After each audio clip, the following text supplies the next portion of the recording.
On emploie souvent l'expression ne pas être jugé quand on parle. Eh bien ça, c'est tout à fait synonyme de ce que j'appelle le ça de la parole. Dans le ça de la parole, on veut suspendre le jugement. C'est-à-dire qu'on veut suspendre le surmoi, on veut suspendre la censure, on veut suspendre le contrôle, on veut suspendre la responsabilité, etc., etc. Et donc, le problème, c'est que ce ça n'est pas le même chez les hommes et chez les femmes, et par conséquent, la volonté de ne pas être jugé, et donc ne pas être condamné, la volonté d'échapper à toute culpabilité, n'est pas la même chez les hommes et chez les femmes. D'où un malentendu, parce qu'on emploie les mêmes mots, mais on ne désigne pas les mêmes choses et les mêmes problèmes, les mêmes problématiques.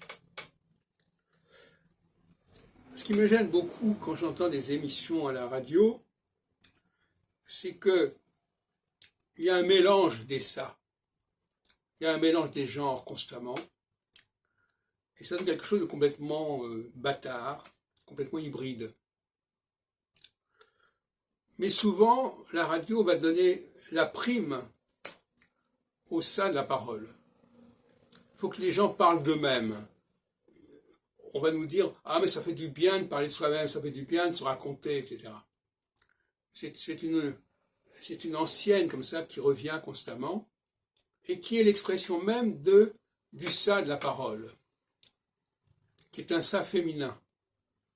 Donc les valeurs féminines vont l'emporter à la radio sur les valeurs masculines, parce que tout simplement, il y a du bavardage, il y a du matériel dans le ça de la parole,